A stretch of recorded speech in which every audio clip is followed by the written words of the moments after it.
I'm going to walk you through complete code solutions to this problem using both arrays and array lists in a couple of different ways. But before you see the code, actually the learning that I want you to take away from this is the thinking that you would use in order to figure out what the right data structure is before you start to program. So I want to think out a couple of different approaches before we ever look at code. When you're pre-programming, you always want to ask, what information do you need in order to do what you want to do? And then also, what's the best way to organize the variables? Those are called data structures. Right now you know about array, ArrayList, 2D array, a list of objects. There's a lot of data structures in computer science that are good for different purposes, and we'll learn more about those as the year goes along. But for the moment, let's just review briefly the differences between array and ArrayList. So array is fixed size. It can't expand or contract, but ArrayList is flexible. An array, when you first declare it, initializes all of the elements. So even though you haven't added anything to it yet, all of the values are there, and if it's a numeric array, they all initialize to 0. An array list is always empty to start. So just these set of facts alone is enough to really push us in one direction or another if you think about how these facts are going to play out for the particular program you want to write.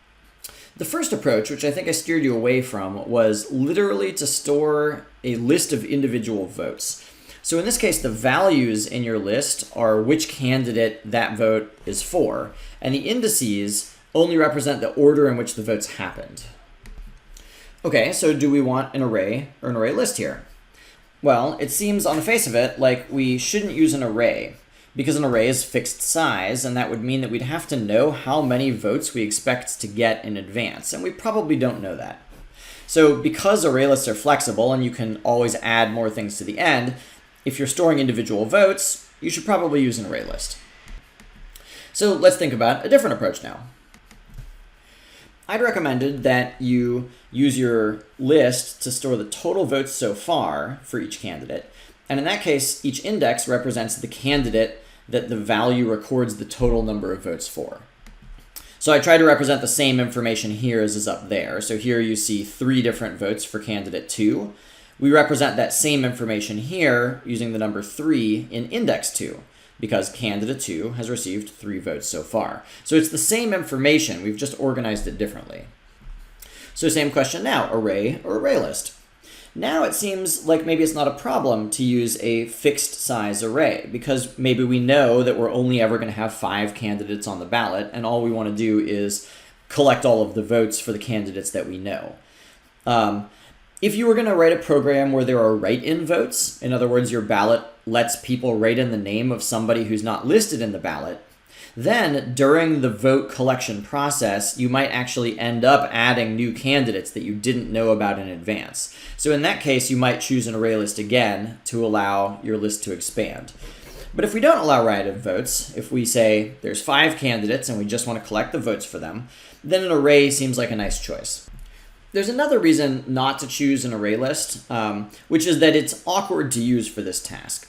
Imagine that we create an array list where it's going to be the same data representation. Each element represents the total votes for a particular candidate. Well, when we first create an array list, it's empty, remember? So what happens if the first vote that we record is for candidate number 4? In that case, we don't already have an index for candidate 4. If we were going to say votes.add, what would we add? It doesn't make sense to add 4 because that's adding the value 4, which would mean that some candidate got 4 votes.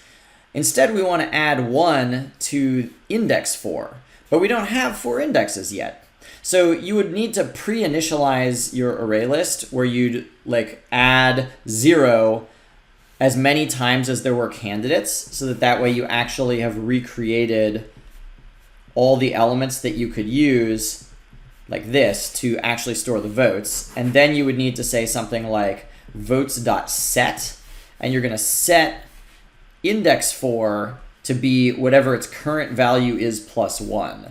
So you need to say votes.get 4 plus 1. That's a get. Because votes get 4 is saying, give me the number of votes at index 4, and then I'm adding 1, and then I'm putting that back into 4. So all of that seems quite awkward, which is another reason why you might Unless there's a really good reason why you should use ArrayList, that awkwardness is enough to push me towards array. Before we jump to the code, I want to point out a really important deep lesson about this problem. Let's think about the problems we're trying to solve here using this information. Essentially, we want to be able to ask how many total votes did a particular candidate get, and we want to know who won. So the way that you choose to represent your data here has a huge impact on what you actually need to do to answer those questions. So if I want to know how many votes did candidate 3 get, in this version of the problem, what we're doing is we're looping through the list and counting how many times do we see the value 3. Over here, what we're doing is we're saying what number is in index 3. And that's much simpler. Just getting the value out of an index is one line of code. Looping over a list and counting how many times you see something, that's several lines of code and is a little bit harder to think about. Okay, what about the question who won? Down here, if I want to know who won, I've got to figure out which index has the value with the largest number. If I want to know who won up here, I have to figure out which value occurs the most number of times in the list. And that's a very different kind of problem to solve. It's also a much harder problem to solve. So the really deep lesson is if you make the right choice ahead of time about how to organize your information, it can make the code that you write short and easy. If you make the wrong choice, it can make the problem that you're trying to solve seem very difficult. When in fact, if you'd organized your information slightly differently, maybe getting the same answer, you could do it in a far less difficult fashion. So that's the deep point that you're going to see a couple of times over the course of this course. Okay, let's try and code some of these up. A good place to start is always with the tester. So this is the tester that I gave you where we instantiate a voting machine that can tabulate 5 candidates. We make some votes, we ask how many votes did candidate 3 get, and we display all the results. So let's start creating this actual object. So I'm going to create the class voting machine. And here it is. So here, let's go back to the other image. Actually, I guess we don't need to. So I'd said that if our list is going to store the total votes for each candidate, it's great to use an array because we know how many candidates we need in advance. So remember, always mark your variables private. It's going to be an int array, and I'm going to call it maybe total votes, or you could call it totals, something like that. Let's see, do we need anything else? Maybe not. So I'm going to create a constructor now. You might take a constructor this way because you might think like whatever fields you have, you should pass them as arguments to your constructor. But that actually doesn't make sense here. Whenever we create a voting machine, what we want to know actually is just the number of candidates. We don't actually want to make the person who's using the voting machine create their own structure to hold the votes. So instead, we're going to do something like this. We're going to say this.totalVotes equals new int array, but the length is going to be the number of candidates. And we don't need to initialize it because all arrays are pre-initialized, and if it's an int or a double, it's pre-initialized as 0. All right, so let's go back to the tester. So cast vote. Let's create that method. I'm going to call this candidate because that's what the number represents. It's literally the candidate number. And here I can say total votes for candidate at index candidate. I'm going to add 1. So actually, if I want to add 1, I could just do this. Or if you prefer, you could say, let's take that same element and add 1. What you can't do is this. This is not the same thing. So be careful. Don't try and mix those. Let's go back to just plus plus. All right, so I think that's it. We're just incrementing there. But I told you to be careful because you're designing this object to be used potentially by anybody. So what if they give you a number for a candidate that doesn't actually exist? So checking to make sure that your inputs are in a valid range when you're using an array or an array list is called bounds checking. I'm checking to make sure this is not out of bounds. So I can't, all right, so let's do this. So if candidate is less than 0, that's out of bounds.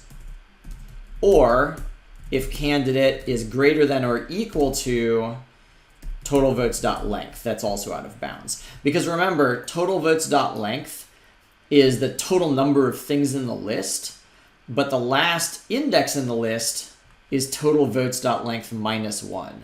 So the last index is always 1 less than this number. So if either of those things are true, I want to return null. I don't actually want to return anything. I just want to exit. All right, so if either of these conditions that are invalid happens, I just want to exit immediately. Otherwise, I want to cast the vote. All right, so far so good. So let's do get total votes for.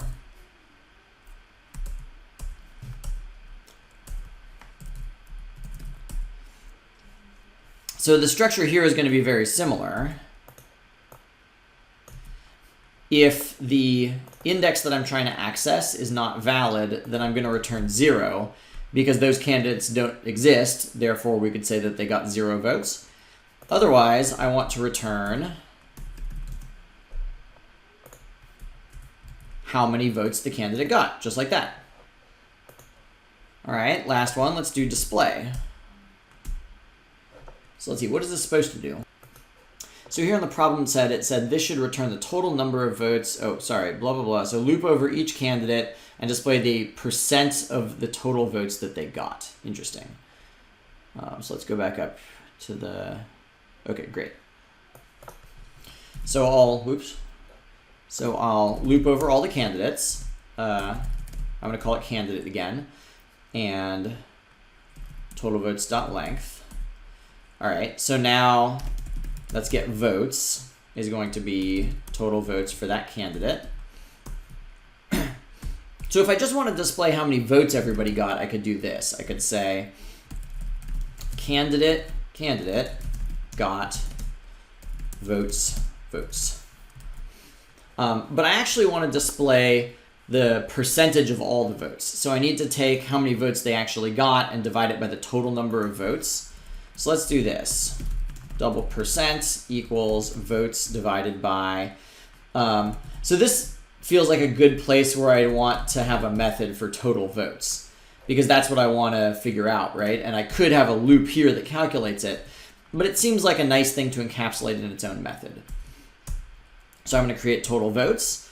How will I get the total votes? It seems like I should just loop over the list and add everything. So I'll start it with 0. I'm going to loop from the beginning to the end of my list.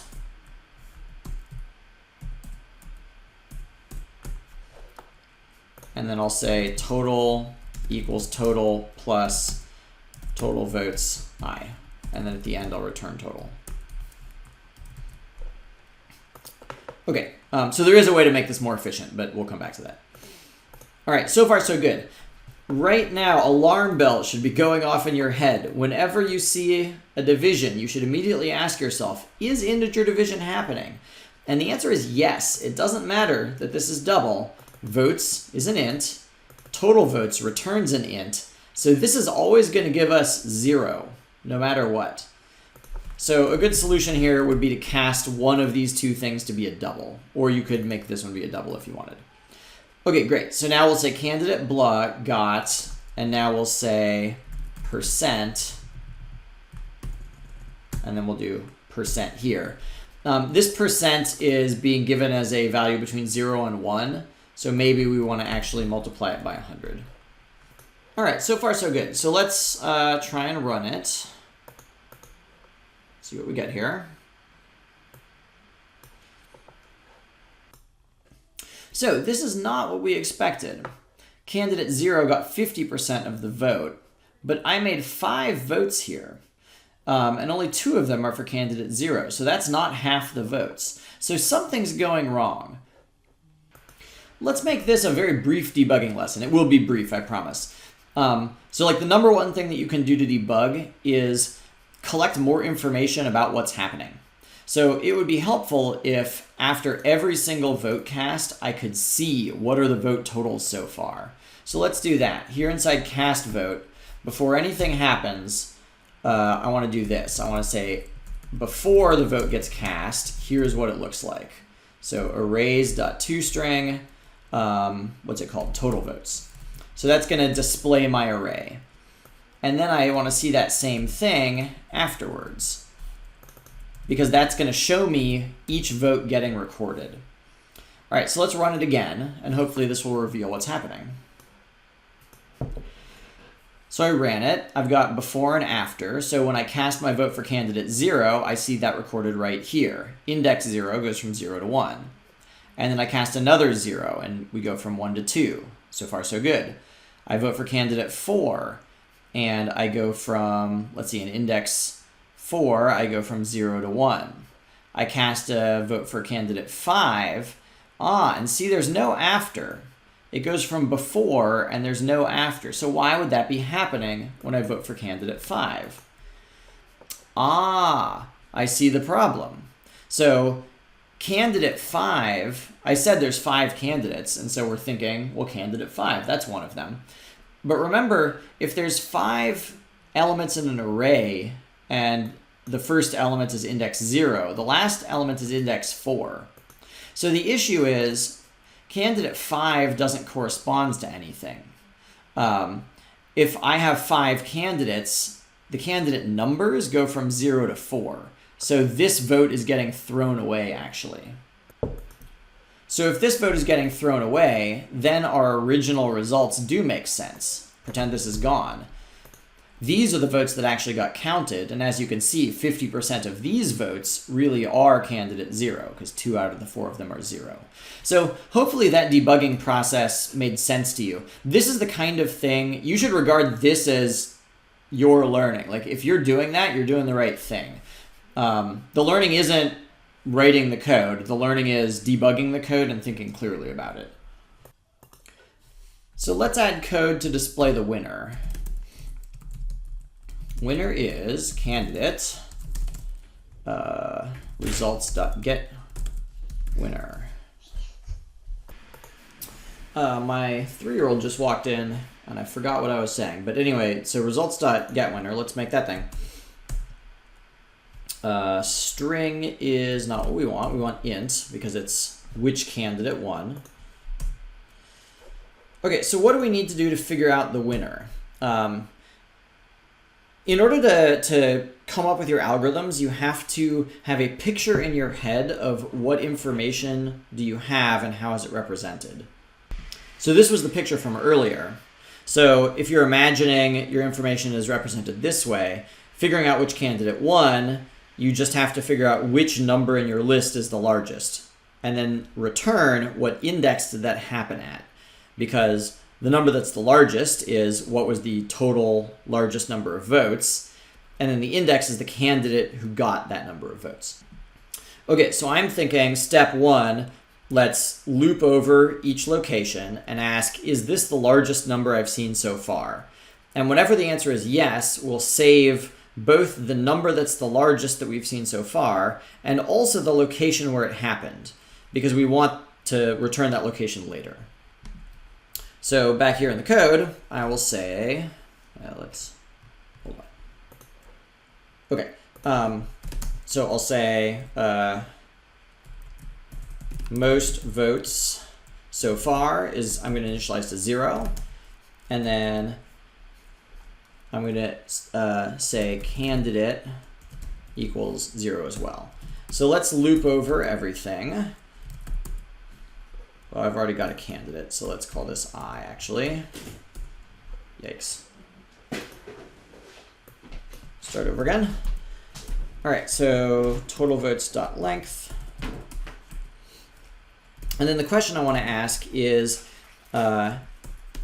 if the number of votes candidate I got is larger than the most votes we've recorded so far. And if the answer is yes, let's save it as our new largest number of votes. But let's also save the candidate who got that number of votes into the candidate variable. So since I is the candidate we're just looking at now who got the most votes, we'll save I, the candidate number, as the winning candidate so far. And then at the end, we just want to return, oops, not I, we want to return candidate, which is our saved candidate number for who got the most votes. All right. back here in the tester, let's run it. So here, so here it says winner is candidate 0, but let's go ahead and make a different winner. So now the winner should be candidate 4 when I run it. Great, and it says winner is candidate 4. Just as a final note for a small way we can improve this, we made the total votes method where we loop over all the votes and add them up and return it. It's a little bit inefficient to do this because every time we want to display the results, for each candidate, we're recalculating the total votes over and over and over again. So one way to make this more efficient would be something like this. Up here, we could say total votes equals, and now, let's call this total.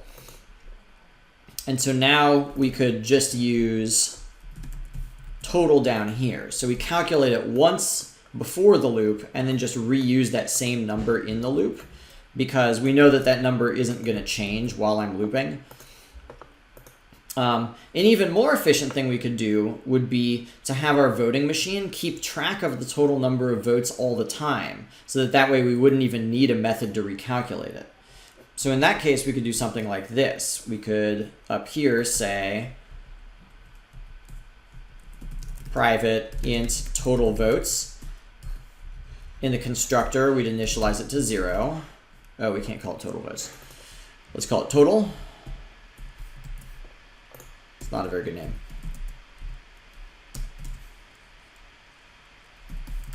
Okay, so here, let's do some renaming. Instead of total votes, I don't like this name anymore. Let's call it vote. Let's just call it votes. And now I can call this one total votes. That seems nicer.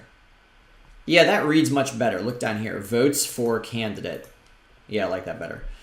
Okay, what were we doing? Okay, so total votes is 0. So whenever we cast a vote, let's just increment total votes because I know I've cast one more vote. So now I know that this number is always up to date. And that means that down here in display, I don't need to loop over all the votes to add them up. I can just use that number that's always up to date, which I called what? Total votes. So that's even more efficient. Okay, let's resolve this same problem using an array list, which is going to be a lot more awkward, but it's nice to see how to overcome the awkwardness. So I've got a voting machine. I'm going to have a private field, which is going to be an array list of integer called votes. Let's import array list. Taking advantage of what I said last time, let's have total votes be something we're keeping track of as well. Let's make the constructor, but num candidates, and let's say votes equals new array list of integer. All right, and remember, array lists can't have primitive data types. I can't have an array list of int. It's got to be integer. And we'll talk more during the year about what is the difference between those two. All right, like we did last time, let's go back through here. And what's the problem? Oh, let's go back through here and create our methods. So cast vote for a particular candidate. So we talked about this a little bit on paper. It's awkward. I can't say votes.add something because what this is doing is this is adding this particular value to the end of the list. You might think I could do this, add candidate 1. And what I'm doing here is I'm adding a 1 at this index. The problem is I don't really want to add 1. What I really want to do is take whatever used to be there, add 1 to that value, and put it back into that same location. The other problem is this is going to go out of bounds unless this index already exists. And when you create an array list, it's empty, so none of the indices exist. So there's really no good solution for what I can put here. I think the best solution is for me to do this. Let's pre-initialize all the candidates. So I know this is how many candidates I want, so let's loop that many times. and let's add 0 that many times. So now I'm guaranteed that this number of indices actually exists, and they're all full of zeros. So in other words, I've essentially recreated how an array initializes, but using an array list. Now inside cast vote, I can say, let's set the index for the candidate number. Let's break this out. So int current votes equals votes.get candidate. So I'm going to ask how many votes does the candidate currently have, and that's current votes. And then I'm going to set that same location to be current votes plus 1. So a little more awkward than the array version. Let's implement get total votes for. So here I'm just going to return votes.get I. I called it I instead of candidate. That's fine. You might notice I didn't do any of my bounds checking here. So if candidate is less than 0, or candidate is greater than or equal to votes.size, then I want to return here so that I don't go to bounds. Here I'm actually returning 0 because that's how many votes that candidate would have gotten, because there is no candidate. All right, there we go. Back to the vote tester. Get winner. The pattern here is just the same. The pattern here is just the same.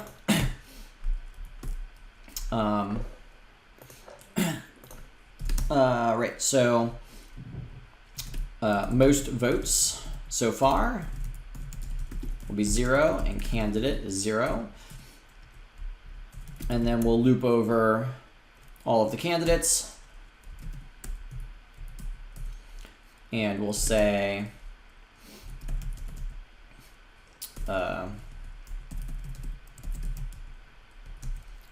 equals get total votes for I.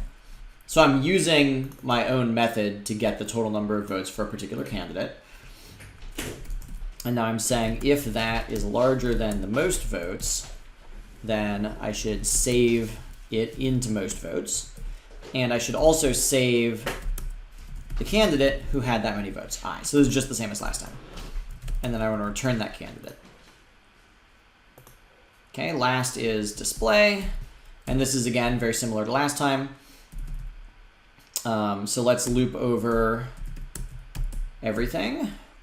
And I'm going to print candidate I got, and then percent. But I need to calculate percent.